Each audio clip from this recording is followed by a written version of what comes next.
Gravação da aula aqui, então, para a gente iniciar. Pessoal, hoje a gente vai falar, então, de FBN. Lembrando, então, que para esse semestre, por conta dos ocorridos, né, que eu tive aqueles problemas, parte das aulas eu vou colocar gravada, vou ver se eu faço isso hoje ainda. E as aulas de hoje, da semana que vem, da semana passada, então, ficam como os da semana passada foi a apresentação do seminário, né, que a gente terminou. Então, metade eu vou colocar gravada e metade vai ser ao vivo. Então, essa de hoje, na próxima terça, quarta-feira, vão ser ao vivo, e as outras, das outras 2 semanas passadas, vão ser gravadas. Vai ser basicamente, nessa VA, o conteúdo daqueles micro-organismos que, de fato, têm utilização agronômica, né, que a gente utiliza em campo. E o principal deles, sem dúvida, são os organismos que realizam a fixação biológica de nitrogênio, que é o que nós chamamos de FBN. A FBN é um fenômeno, é uma função realizada somente por bactérias. Tá? Então, não existe FBN realizada por fungos ou por outros grupos de organismos macroscópicos. Somente bactérias conseguem fazer FBN. Eu estou enfatizando porque eu vou perguntar isso na prova e vocês vão errar. Vocês 5, não, né, mas o resto da sala com certeza vai errar. Porque é uma confusão muito comum. Muita gente não sabe nem diferenciar bactéria de fungo. Mas a FBN ela é uma função exclusiva de bactérias. Tá? O nitrogênio é um dos nutrientes mais demandados pelas plantas, né? Um dos macronutrientes principais, tanto que eles formam a sigla do NPK, né? Que são os nutrientes mais importantes, que é nitrogênio, fósforo e potássio.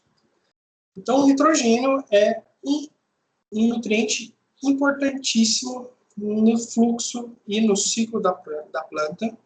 Ele é responsável por boa parte das funções fisiológicas da planta, principalmente na formulação da clorofila, que é a organela responsável que é o ator, o componente responsável pela fotossíntese. Então, sem nitrogênio, eu tenho prejuízo na fotossíntese e automaticamente eu vou ter prejuízo na produtividade. Por isso que é um nutriente que eu tenho uma resposta muito positiva na produção. Por exemplo, milho, quando eu faço aplicação de ureia, eu tenho uma resposta um incremento quase que linear de produtividade correlacionado à quantidade de nitrogênio que eu estou aplicando. Então, é um nutriente muito responsivo, é um nutriente muito importante na produção agrícola, principalmente se reflete na produtividade, enchimento de grãos e todos os fatores fisiológicos que envolvem a fotossíntese, basicamente tudo na planta. Tá? Então, o nitrogênio é fundamental. E a gente tem basicamente 3 fontes de nitrogênio que podem ser utilizadas na agricultura, alguns naturalmente, outros industrialmente, que a gente utiliza por meio da adubação, por exemplo.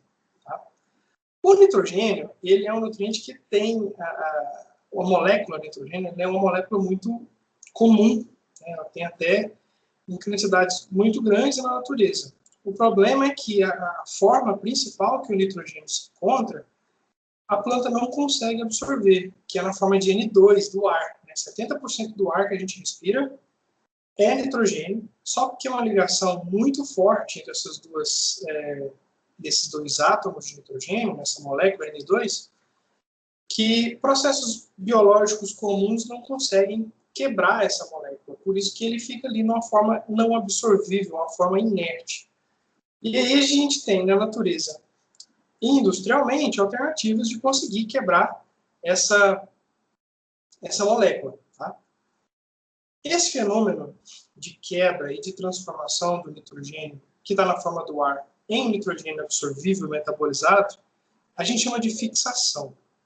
A gente está tirando ele do meio inorgânico e levando ele para o meio biológico. Tá? A gente está fixando esse nitrogênio. A gente pode também falar da fixação de carbono, que é o mesmo fenômeno. Estou tirando o CO2, que é uma forma mineral, de forma gasosa, e levando ele para a fração biológica, para as plantas. Então, a fixação dentro da biologia ela tem esse contexto. Estou tirando ele de um método e prendendo ele em outro. O grande problema realmente é conseguir fazer essa quebra desse nitrogênio molecular. Existem outras fontes de nitrogênio. Tá? E uma das principais delas é a matéria orgânica. Então, todo o nitrogênio da matéria orgânica ele vai ser decomposto também pela ação dos micro-organismos. E aqueles nutrientes todos da matéria orgânica vão sendo liberados aos poucos, as plantas conseguem absorvê-los. E dentre eles o nitrogênio. Só porque a nutrição por matéria orgânica, ela depende de um ciclo, ela tem que ter vindo de algum lugar antes, né? Porque ela só está na matéria orgânica e ela foi absorvida antes. De matéria orgânica também? Foi absorvido como? De matéria orgânica também? Enfim. No início, esse nitrogênio teve que sair do ar e ir para a planta. Dos processos que a gente tem acesso, né, de quebra, de fixação de nitrogênio, o que a gente mais faz uso comercialmente é o processo de fixação industrial, né, que é quando um processo físico-químico, então eu vou pegar o meu nitrogênio do ar junto com o hidrogênio, que também tem no ar, vou elevar ele a uma temperatura muito alta e uma pressão atmosférica muito alta. Então, a temperatura de 457 graus Celsius e a pressão de 200 atm.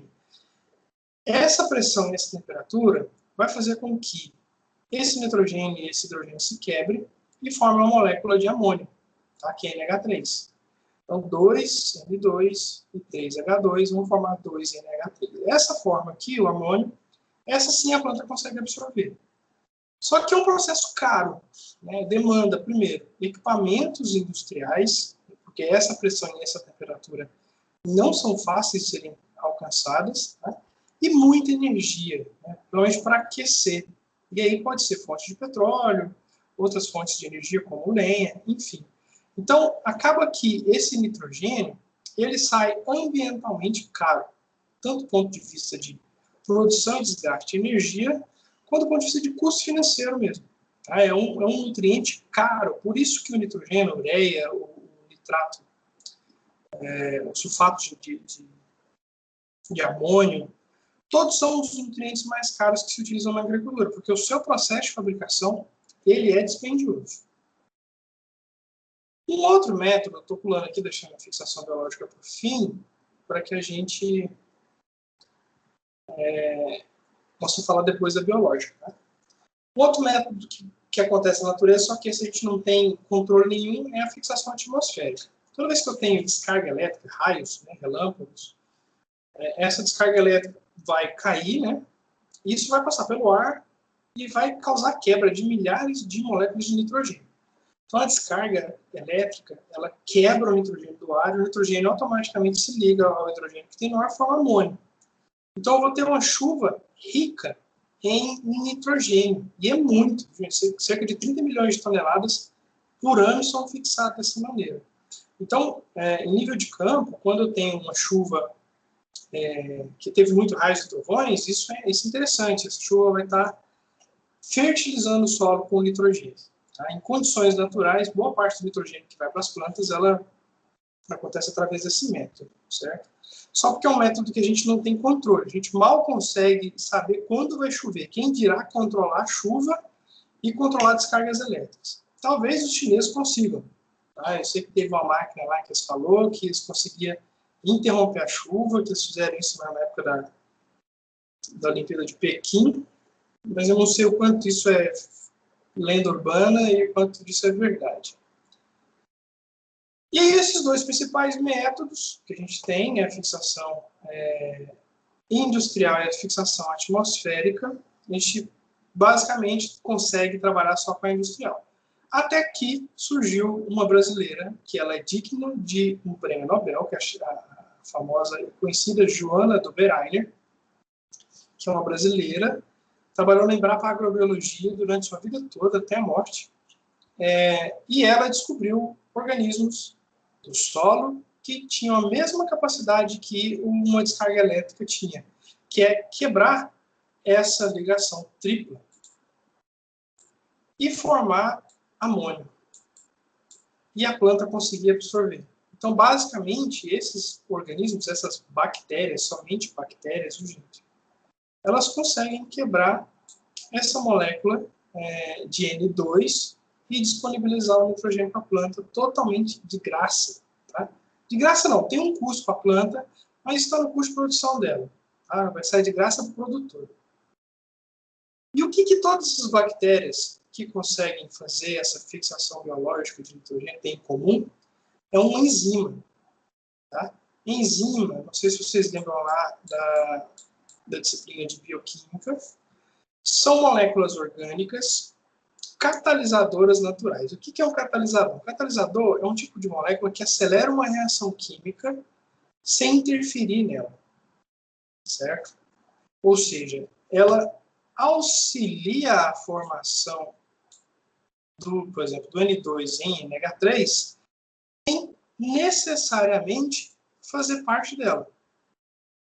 Porque não existe, por exemplo, as moléculas nitrogenadas não estão no meio desse rolo aqui, ela está só fazendo o processo, ela não está sendo o processo.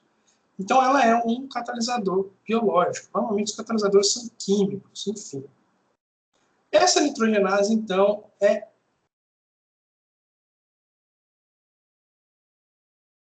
quebra o N2 e transforma ele em NH3. Tá? Então, ela pega o nitrogênio do ar e transforma em amônio, que é uma forma que a planta consegue metabolizar e utilizar.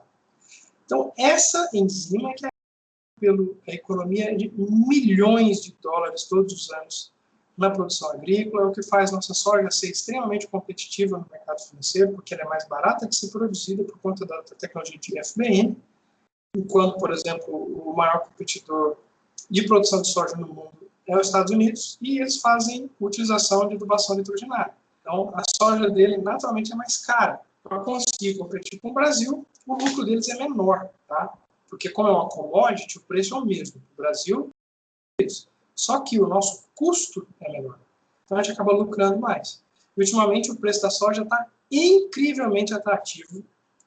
Se não me engano, está cerca de R$130 a saca de soja. Isso é impensável.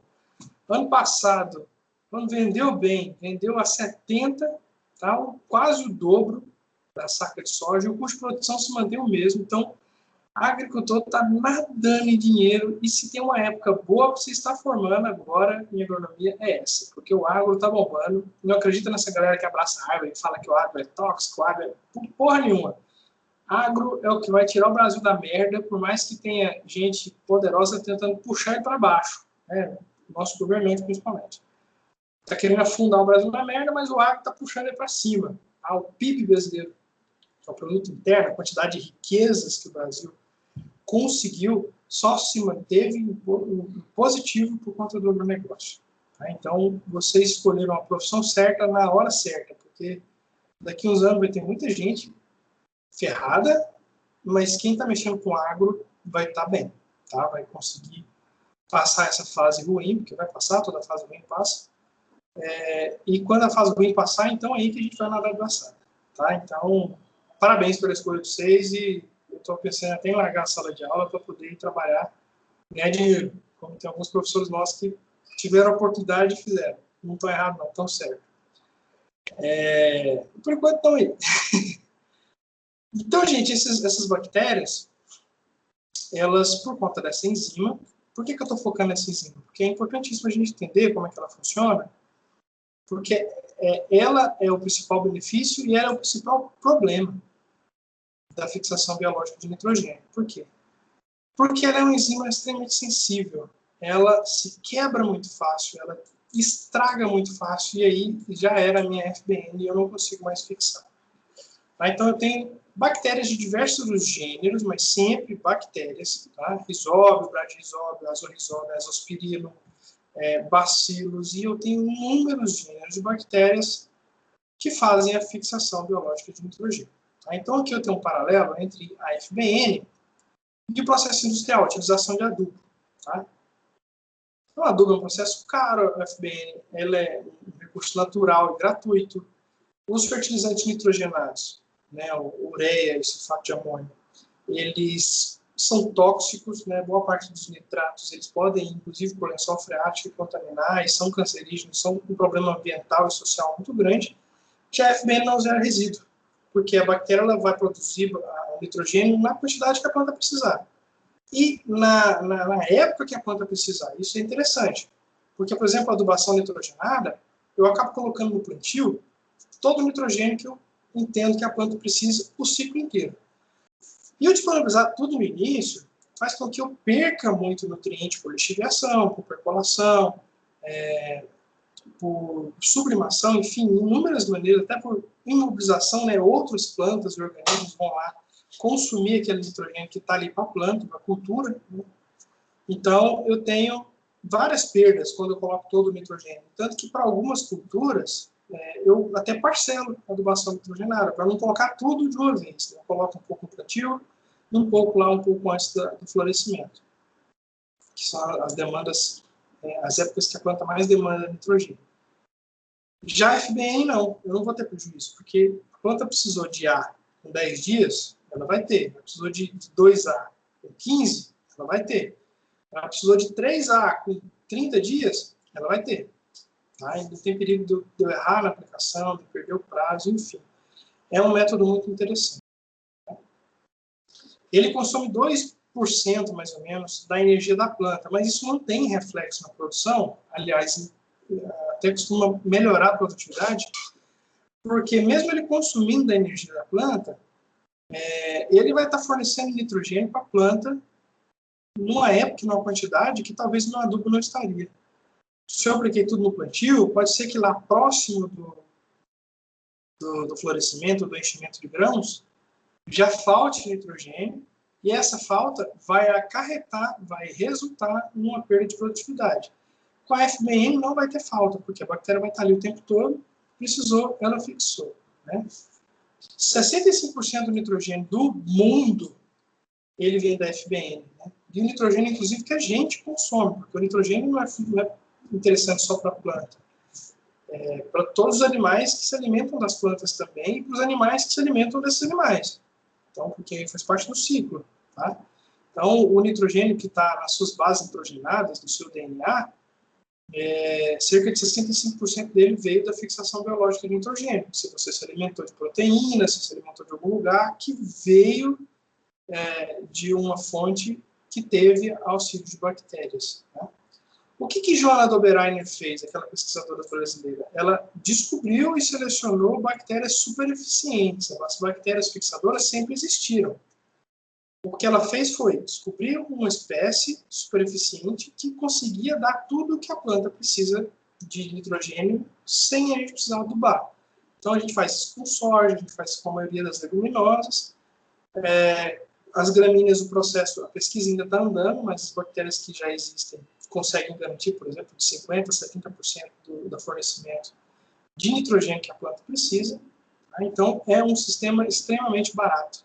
Em relação ao processo industrial, cerca de 20% do custo de produção é de adubo. Tá? Então, é um adubo caro. Estima-se que a vida ela acabaria em 30 anos sem a FBN. A gente fala muito da fotossíntese como processo bioquímico responsável pela vida na Terra. Que a fotossíntese gera oxigênio e gera alimentos, né, através de plantas que vão ser alimentos de herbívoros, que vão ser alimentos de carnívoros. Mas a FBN também é importante. Se Deus, né, der um estalo e falar, a partir de agora não existe mais FBN, a vida vai acabar em 30 anos. Por quê? Porque as plantas não vão conseguir mais se nutrir com FBN, a produção vai cair, a gente vai ter que começar a adubar tudo, inclusive ecossistemas naturais, como florestas, e aí a produção vai acabar, e aí vai começar a morrer gente de fome, enfim, a vida se finda em 30 anos. Cerca de 2% do nitrogênio absorvido é de origem industrial, contra 85% de origem biológica da FBN. E em números, são fixados mais ou menos 49 milhões de toneladas por ano de nitrogênio industrial, contra 175 milhões de nitrogênio biológico. Né? E comparado aqui aos 30 milhões de toneladas de nitrogênio atmosférico, que é quase a mesma quantidade de nitrogênio em forma de adubo. Só porque isso é sem controle, né? Chove num lugar, chove no outro. Nunca só chove na lavoura com o nitrogênio à base de raio, né? E qual o grande foco de importância das bactérias fixadoras? O primeiro deles é a aplicação, a inoculação, que a gente chama, que é por meio de tratamento de semente, ou por aplicação através de pulverização. Cada bactéria tem lá no rótulo, tem na sua bula, a maneira que ela deve ser aplicada. Isso não tem muito segredo. Mas uma coisa que eu tenho que entender é o mecanismo, tá? Que é através da nitrogenase. A nitrogenase, como eu expliquei para vocês, é aquela enzima, aliás, toda composto bioquímico que termina com ase é uma enzima, né? Tem, então, oxigenase, nitrogenase, rubisco, que também termina com ase, mas não tem pela sim. Então, a nitrogenase é uma enzima que habita as bactérias fixadoras de nitrogênio. Todas as bactérias têm essa enzima, e ela é responsável, então, por esse processo. Ela basicamente precisa de dois tipos de elementos para funcionar, que é o ferro e o molibdênio. Ferro para os nossos solos não é problema, tem demais, mas molibdênio, às vezes. Por isso que se aplica molibdênio para a soja. Não é nem para a soja, é para a bactéria que faz FPN. Certo? E ela tem um grande problema. Essa bactéria não funciona na presença do oxigênio. Ela oxida, ela enferruja, ela se quebra. Então, as bactérias fixadoras de nitrogênio não podem ter contato com o oxigênio, porque senão a nitrogenase vai quebrar e a FBN não acontece. Onde que mora o gargalo? Onde mora o paradoxo? Aí. Por quê? Porque o nitrogênio que ela vai usar para fixar está no ar, o N2, 70%. Mas o que também tem no ar é um veneno para ela, que é o oxigênio. Então ela precisa do nitrogênio, mas não pode com o oxigênio, porque o oxigênio quebra a nitrogenase. E eu tenho ainda um paradoxo maior ainda. Algumas bactérias fixadoras de nitrogênio, elas são aeróbias. Elas precisam de oxigênio para respirar e viver. Só que se eu tiver oxigênio, eu não faço FBN. Então, temos um paradoxo complicado para resolver, mas a bactéria, a evolução, Deus, na sua incrível e maravilhosa sabedoria, inventou alguns mecanismos em que a bactéria protege a nitrogenase da oxidação. Então, recapitulando, a bactéria ela precisa de nitrogênio para fazer FPN. O oxigênio ele é tóxico para a nitrogenase, para a enzima. Em alguns casos, a bactéria é aeróbica. A bactéria precisa de oxigênio, mas a enzima quebra com oxigênio. Então, eu tenho aí esse PT todo para resolver. Como que eu resolvo? As bactérias, então, evolutivamente, desenvolveram alguns processos de proteção da enzima contra o excesso de oxigênio. Tá? Imagine que vocês são bactérias e vocês têm um órgão dentro de vocês que não pode com oxigênio. Não pode. Tá? Mas vocês precisam de oxigênio, senão vocês morrem asfixiados. Então é mais ou menos esse processo. Vocês têm que proteger isso do oxigênio, mas sem morrer asfixiado. Porque se você proteger também totalmente, você se isolar do oxigênio, você morre asfixiado, que é o caso das bactérias. Então, o primeiro processo que a gente chama de proteção respiratória. Isso acontece com alguns grupos de bactérias, como, por exemplo, as Azotobacter. O que elas fazem? Elas, gente, aumentam a taxa respiratória. Vamos supor que elas estejam no meio líquido, que normalmente é o meio que bactérias mais preferem, e esse meio começou a ficar saturado com oxigênio. Ou seja, começou a ter mais moléculas de oxigênio de que era seguro para manter a nitrogenase sem oxidar. O que ela começa a fazer? Essa bactéria, ela respira, ela é aeróbica, a Azotobacter.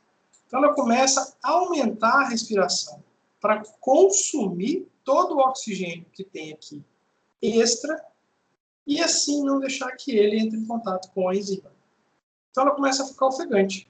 Ela começa a respirar mais, para tentar consumir todo o oxigênio que eu tenho aqui em volta, evitando que esse oxigênio estrague a nitrogenase.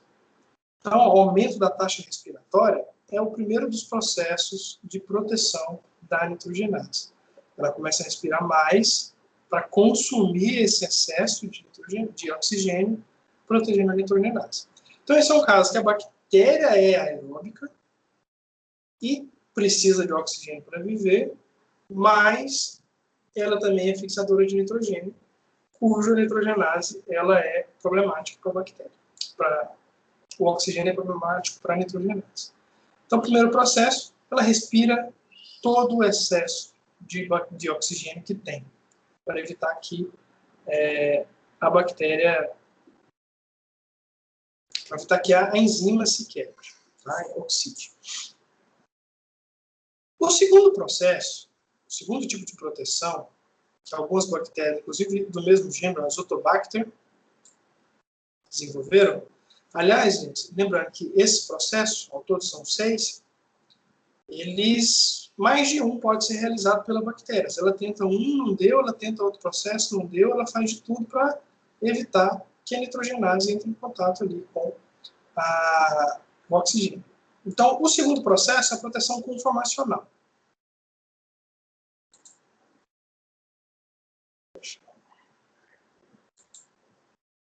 Proteção conformacional. O que acontece?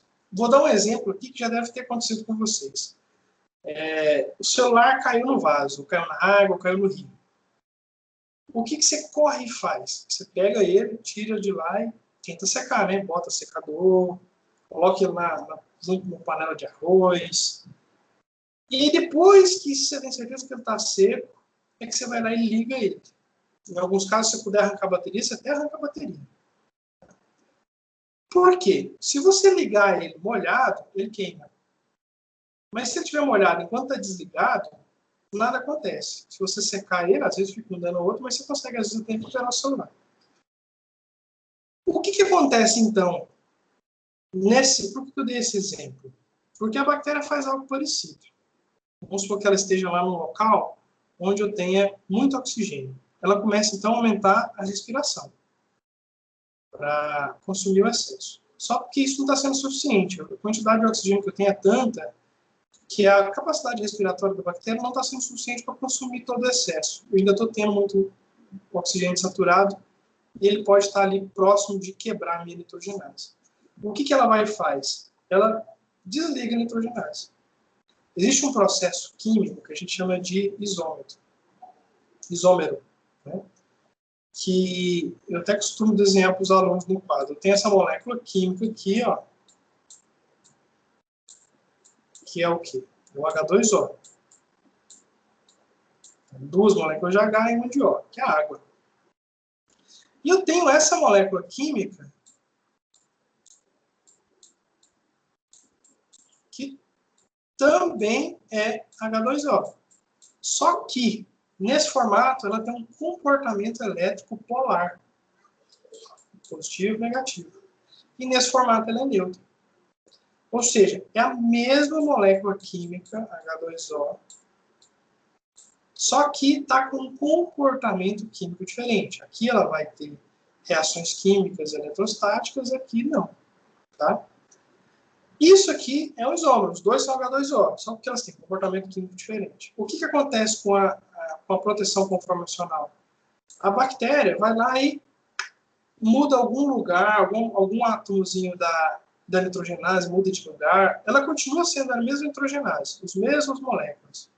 Só porque ela vai lá e muda alguma coisa de lugar e inativa a enzima. Quando ela está inativada, ela também não é danificada pela presença do oxigênio. Então, é como se fosse um mecanismo de liga e desliga. A bactéria vai lá e desliga a nitrogenase. Desligada, ela não mais faz FBN, mas também não é quebrada pelo oxigênio. Então, ela mantém a molécula desligada até que todo o oxigênio dali que está em excesso seja consumido, ou até que ela se mude de lugar onde tem menos oxigênio. E na hora que ela vê que está seguro novamente ligar a enzima, ela vai lá e volta a enzima para o estado normal, onde ela volta a fazer FBN e volta também a ser suscetível ao oxigênio. Tá? Então, vocês podem ver que a mesma bactéria tem os dois processos. Tá? Na verdade, tem até mais. Tem esse outro processo aqui também ela tem, que é a locomoção. Mas, como o exemplo da Azotobacter, então, começou a encher de oxigênio, ela começa a respirar mais. não está dando certo, ela vai lá e desliga a nitrogenase, para evitar que ela quebre, tá? Que ela oxide. A palavra certa é oxidação. Eu tenho um terceiro tipo de proteção, então lembrando que temos 6, nós já falamos 2. Respiração, proteção conformacional, que é o liga e desliga, né? E agora o terceiro, que é produção de polissacarídeos. Bactérias do gênero Dexia, tá? Eles começam a produzir uma espécie de goma, polissacarídeo, uma melequinha, em volta da bactéria. Essa melequinha ela é impermeável ao oxigênio. Então ela começa a produzir essa meleca em volta para evitar que o quê? Que o O2 entre em contato com a nitrogenase que está dentro dela. Tá? Tanto que você vê que tem um lado aqui, ó, que é menos espesso, que é onde? É onde ela vai regular a entrada de elementos que ela precisa, às vezes até o próprio oxigênio, só que numa quantidade suficiente só para ela respirar e só. Porque se tiver um oxigênio a mais aqui, ele vai lá e quebra a nitrogenase. Então ele produz essa capa de goma, né, essa produção de polissacarídeos, e acaba protegendo a célula do excesso de oxigênio. Gente, está claro até agora que eu expliquei? Manda aí no chat se não tiver. Perdão. Um quarto tipo, então, de proteção de células contra a oxidação da nitrogenase pelo excesso de oxigênio seria a produção de células especializadas. Isso aqui, em especial, acontece com as algas, onde a gente também tem um paradoxo. Tem vários paradoxos, né? Que a bactéria precisar de oxigênio e não poder com oxigênio. A bactéria precisar de ar para fazer FBN, mas no ar tem o oxigênio que estraga a FBN, enfim. Esse paradoxo aqui é mais difícil, que é no caso das microalgas, das cianobactérias, né? Algas azuis. Elas são bactérias que fazem fotossíntese. E o principal produto da fotossíntese, além de energia, né, de ATP, é o oxigênio. Então, a planta, por exemplo, quando faz fotossíntese, pega CO2, produz ATP e libera oxigênio na natureza. A bactéria também faz fotossíntese, né? Faz antes das plantas. Né? Então, ela pega CO2 e libera O2 para a natureza. Então, como que eu vou proteger a nitrogenase do oxigênio, sendo que a bactéria produz oxigênio? Então, é um paradoxo complicadíssimo da gente entender, porém, a natureza é sábia, Deus é sábio nesse esquema. As cianobactérias, elas são conhecidas por conseguirem viver em colônias, elas vivem em grupos, elas não vivem sozinhas. Isso por conta de uma série de aspectos evolutivos, e um deles é esse. Então, como cianobactérias, como bactérias fotossintetizantes, elas também podem fazer fotossíntese. E o que acontece nesse caso? A bactéria faz fotossíntese, ela produz oxigênio, o oxigênio oxida a nitrogenase e a bactéria perde a capacidade de fazer nitrogenase. Como que elas se organizaram? Em colônias, quando elas estão vivendo em grupos, uma bactéria vai parar de fazer fotossíntese. Aqui no exemplo. Ela vai parar de produzir O2.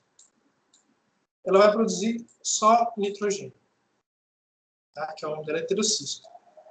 Então, as bactérias, algumas bactérias dessa colônia vão parar de fazer fotossíntese, vão parar de produzir energia, vão ficar por conta só de fixação biológica de nitrogênio. Enquanto isso, as outras bactérias comuns vão fazer FBN e mandar energia para ela. FBN não, perdão. Vão fazer fotossíntese e mandar energia para ela. Essas aqui estão produzindo O2. Tá? E essa aqui não está. Então, essa bactéria produz oxigênio, faz fotossíntese, produz energia, manda para essa produz nitrogênio e manda para a colônia. Então, ela não precisa se preocupar em fazer fotossíntese, as outras vão fazer fotossíntese por ela. E as outras não precisam se preocupar em fazer fixação biológica de nitrogênio, porque essa célula aqui vai fazer pela colônia. Então, é um trabalho mútuo e só funciona se estiver vivendo em colônia, né, em simbiose entre essas células. É um processo evolutivo muito elaborado. Tá? Inclusive, a gente consegue utilizar disso aqui agronomicamente, em alguns casos, por exemplo, arroz alagado, que é um tipo de arroz que é produzido debaixo de água mesmo. O que eu ponho para crescer nessa água? Algas. Essas microalgas vão crescer na água, tá? Elas fazem fotossíntese, não vão roubar nada da planta, só porque elas fazem FBN. E muitas das vezes a quantidade de nitrogênio que essas bactérias produzem é mais do que a colônia consome. E elas acabam liberando nitrogênio na água. E a planta absorve. Tá? Então é uma maneira de eu fazer a fixação biológica de nitrogênio para a planta de maneira indireta. Né? Porque nesse caso aqui não está fazendo bem para a planta, está fazendo para ela mesmo. E acaba fazendo mais, libera na água e a planta absorve. Então, na Embrapa Arroz e Feijão, tinha época que o pesquisador estava trabalhando fortemente em cima disso, só porque ele aposentou e essa linha de pesquisa foi com ele. Isso na época que eu estava na faculdade, que eu lembro que eu fui lá, fui fazer uma visita e eu vi o palestrante falando disso. Não sei como está hoje, mas é uma linha de pesquisa muito interessante. Tá? Ela é mais restrita por conta do nosso próprio sistema produtivo, que de cerrado é de sequeiro, né? A gente basicamente não mexe com cultivo alagado, mas fica aí, né, a dica, a tecnologia interessante. O quinto processo é o da locomoção. Então, a gente já falou processo de proteção respiratória, proteção conformacional, produção de polissacarídeos, produção em colônia, né, células especializadas, locomoção e próximo-nodulação. Locomoção é bem simples. Isso aqui acontece mais com bactérias que possuem essas estruturas aqui, ó, de movimentação, que nós chamamos de flagelos. Esses flagelos, eles se movimentam, geralmente eles se movimentam de forma espiral, e fazem com que a bactéria consiga nadar, né, se movimentar. E o que ela faz quando encontra um meio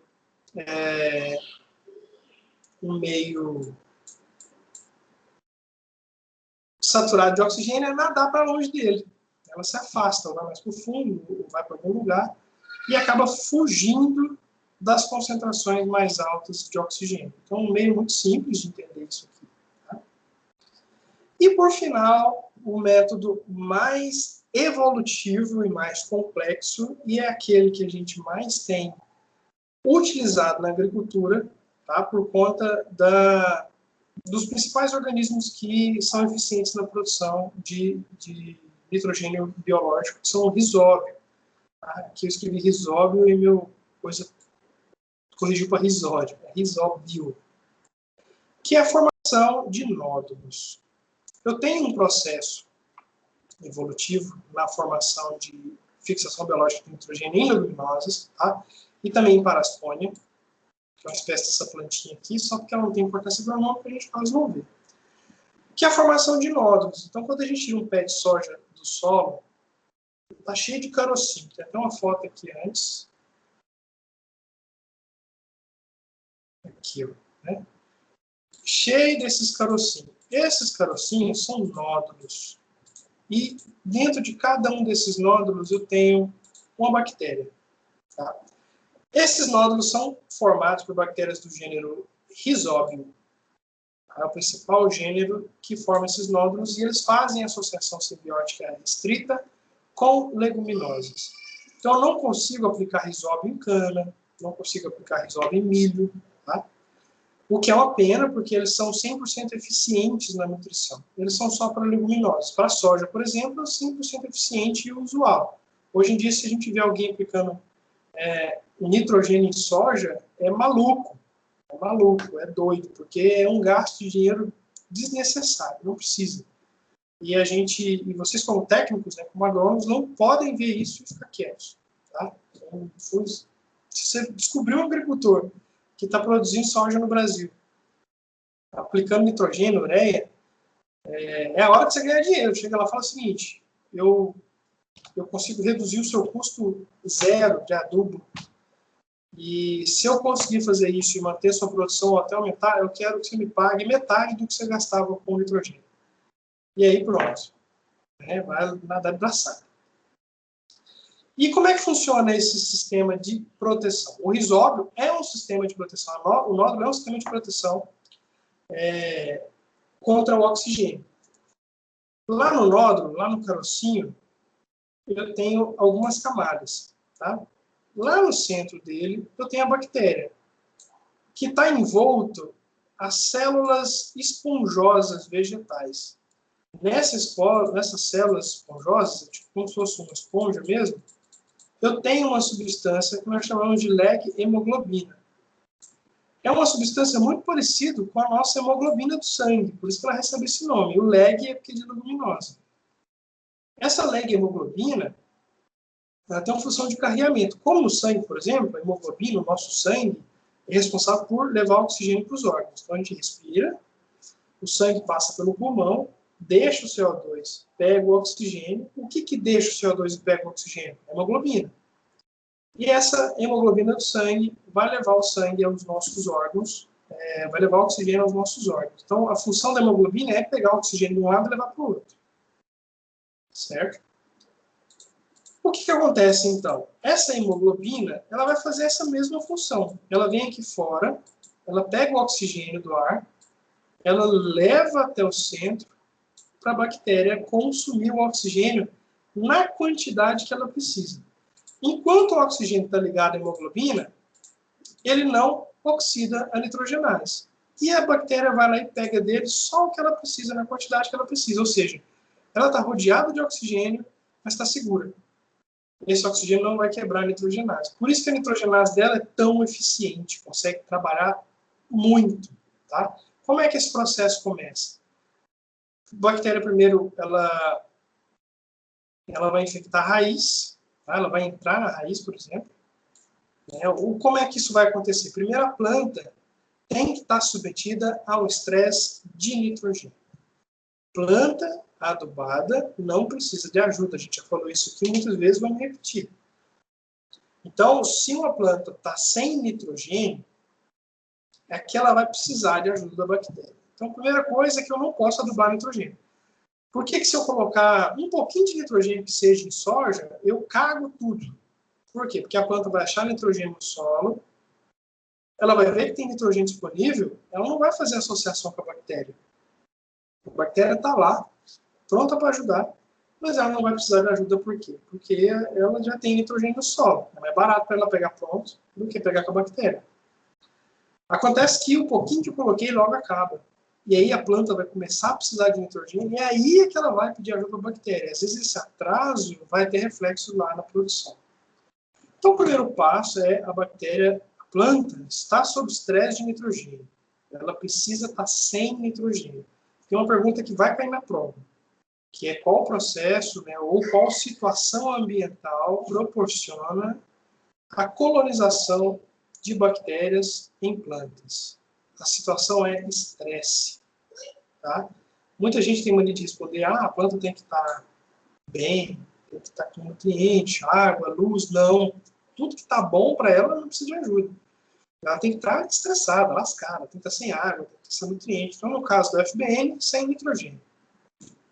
Então, a planta está sem nitrogênio, ela começa a liberar uma substância no solo que chama flavonoide. A bactéria vê essa substância e percebe, tem uma planta aqui perto que está sem nitrogênio que precisa de ajuda. Ela se aproxima, ela infecta a raiz, ela entra dentro da raiz. Lá ela começa a crescer e multiplicar e liberar substâncias também. Essas substâncias vão formar uma espécie de tumor, que é o nódulo, que vai crescer células vegetais em volta dela, formando então esse nódulo, esse carocinho, essas células vegetais esponjosas em volta dela. E ela vai começar a produzir leg-hemoglobina para preencher essa matéria esponjosa. Tá? E aí o processo de simbiose continua. Então, se eu quero saber se uma planta está fazendo simbiose bem, eu arranco ela do solo e começo a espremer os nódulos.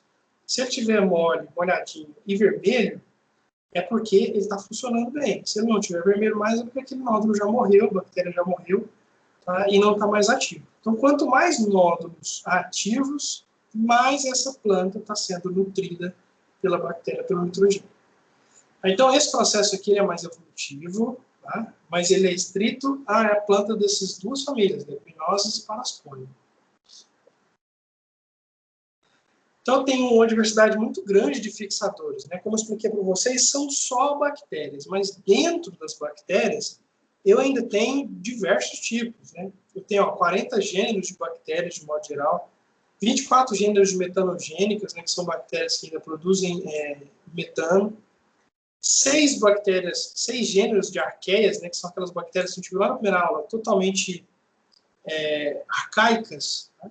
E 37 gêneros de algas, né, cianobactérias. Elas habitam principalmente a rizosfera e o lado de dentro das plantas, né, das raízes, que a gente chama de endorrizosfera. As formadoras de nódulos, a gente chama de nodulares. Já todos os outros tipos de bactérias fixadoras de nitrogênio que vivem dentro da planta, a gente chama de endofíticas. Tá? Elas não são residentes, elas vivem na planta, elas entram pela raiz, mas elas podem circular por toda a planta, fornecendo nitrogênio assim que é necessário, como, por exemplo, azospirilo e erbospirilo. São 2 bactérias que a gente utiliza principalmente em gramíneas, milho, cana. E aqui a Joana Doberai, né, que eu falei para vocês, que é essa pesquisadora brasileira, uma mulher incrível. Sou fã dela. Inclusive, quando vocês viram um post falando que brasileiro só faz merda, nunca ganha, não ganha nenhum prêmio Nobel, ele tem razão da parte do brasileiro fazer muita merda, tá? Mas não de todo brasileiro só fazer merda. Né? A Joana Doberai, por exemplo, ela é uma injustiçada, ela nunca foi indicada ao Nobel. Eu acredito que isso deva mudar em breve, porque o Nobel, até na época que ela fazia as pesquisas delas, era um prêmio muito machista. A gente não tem como ir contra isso. A grande parte das premiações eram de homens, a decisão disso estava na mão de homens, tá? E o trabalho que ela fez é incrível. Tá? A fixação biológica de nitrogênio vai fazer com que a agricultura, em alguns anos, não tenha mais desculpa para essa galera que fala que o agro é tóxico, que não, se a gente zerar a emissão, a adubação e a emissão de CO2, a produção agrícola vai ser positiva para o ambiente humano. Imagine você em uma situação onde a gente não use mais adubos, o melhoramento genético de culturas façam com que elas sejam resistentes a pragas e doenças, então a gente não vai precisar mais usar inseticidas e herbicidas, e toda a produção agrícola ela vai gerar fixação de carbono. O carbono que antes estava no ar está sendo fixado pela planta e mantido dentro da planta. Então a produção de alimentos, o agro tem potencial para salvar o mundo do aquecimento global, e não o contrário. Tá? Então, o que precisa disso? Pesquisa. Tá? Pesquisa, investimento e informação. Que essa galera que fala que o agro destrói o mundo não sabe o que está falando. Não sabe o que está falando. É só uma visão preconceituosa. E vocês, como essa turma tem mais meninas do que meninos, tenham orgulho dessa pesquisadora brilhante que ela é. E o primeiro Nobel brasileiro vai ser dela. Escuta o que eu estou falando. Esse dinheiro vai ser aplicado num projeto social que ela tem lá no Rio de Janeiro. Ela morreu e deixou uma grana para o museu. Então, começar a fazer lobby. Fixação em gramíneas, né? Em 2013 já rolou o lançamento do primeiro inoculante, a gente já está aí com 7 anos, 8 anos desse inoculante, a gente já encontra ele comercialmente em qualquer lugar, que é o azospirilo, né, que a gente tem nessa foto.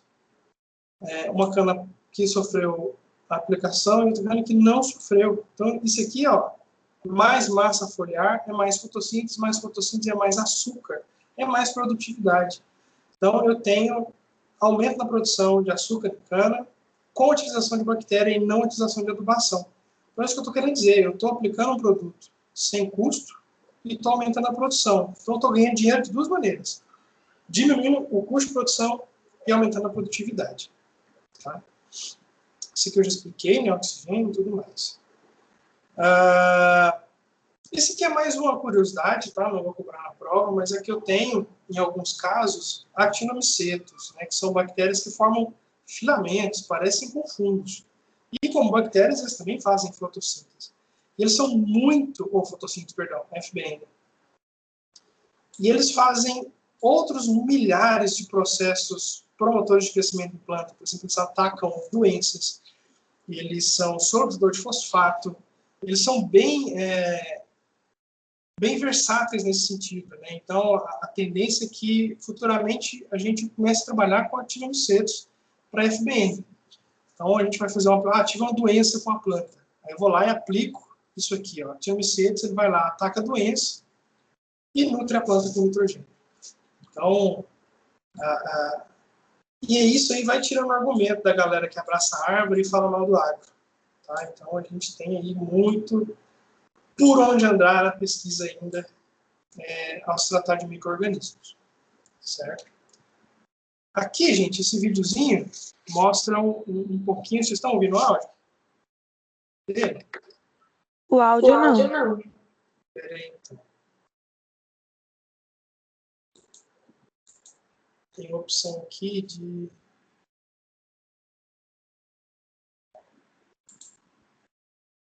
Deixa eu voltar. E recompartilhar.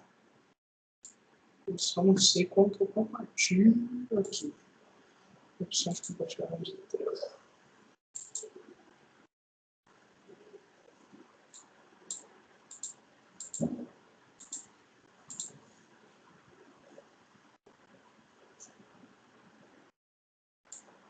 Acompanhando.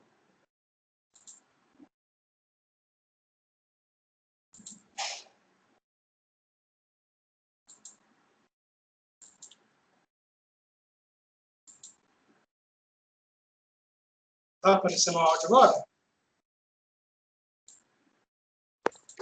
Agora não está aparecendo nenhum vídeo. Uai.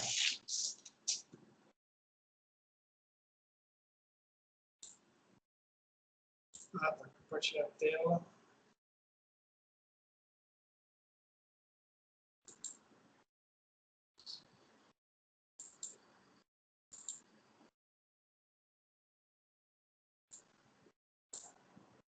Bom, gente, eu compartilho o link com vocês lá depois no chat. Lá um vídeo que tem no YouTube. Compartilho com vocês lá no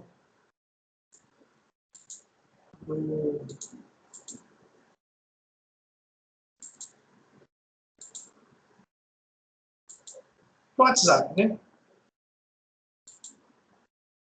Então é isso, pessoal. Alguma dúvida, alguma pergunta a respeito aí da fixação biológica de nitrogênio?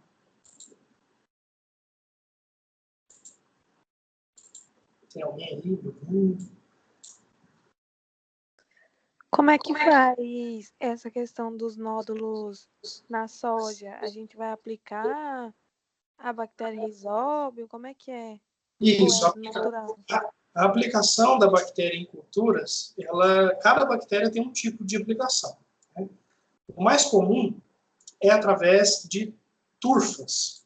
Né? Deixa eu fazer o compartilhamento de tela aqui para você. Tá dando. Através de turfas. É um inoculante turfoso, ele parece um pó de café, uma borra de café. Eu faço o tratamento de sementes. Eu pego a semente de soja, misturo um pouco de água nessa turfa, um pouco de açúcar também, para deixar pregando, né? E misturo com a semente. Misturo a semente ali, e aí essa água com açúcar faz aquela turfa, aquela borra de café grudar na semente, e é nela que está a bactéria. E eu vou e planto. Então, quando a planta germinar, emergir, a bactéria já vai estar lá grudada na semente, já vai infectar a raiz e já vai começar a fornecer nitrogênio para ela. Então, o método de aplicação turfoso é tratamento de semente. Eu tenho inoculantes líquidos também, que é em forma de líquido, que eu também posso utilizar como tratamento de semente, ou posso fazer aplicação em pulverizador. Então, em determinado ciclo da planta, eu faço uma cauda e aplico. Vai depender do quê? O fabricante ele vai indicar, fala, essa bactéria aqui, ela se adequa melhor se for aplicada no plantio. Ela se adequa melhor se for aplicada em pulverização aos 10 dias após a emergência. Enfim, cada bactéria e cada fabricante tem um tipo de método que quem define isso é a pesquisa, a experimentação. Como que eu chego a essa conclusão? Eu testo. Eu pego uma bactéria, planto ela com inoculação de semente, planto ela com pulverização aos 5 dias, aos 10, antes de emergir, e vejo em qual das situações eu obtive a melhor resposta. Né? Inclusive, a gente até publicou um artigo agora, nessa última edição da revista científica, que a gente testou o método de inoculação em sorgo de Azospirillum brasiliensis, que é uma bactéria fixadora de nitrogênio. A gente notou que o tratamento de semente é mais eficiente para sorgo e para aquela bactéria. Então, eu posso aplicar de outras maneiras? Pode. Mas eu tenho maneiras que eu tenho uma resposta melhor. Nesse caso, tratamento de semente. Misturo com a semente e planto. Então, cada bactéria tem aí, você tem que ver na bula do produto, a sua recomendação. Certo. Mais alguma dúvida, alguma pergunta?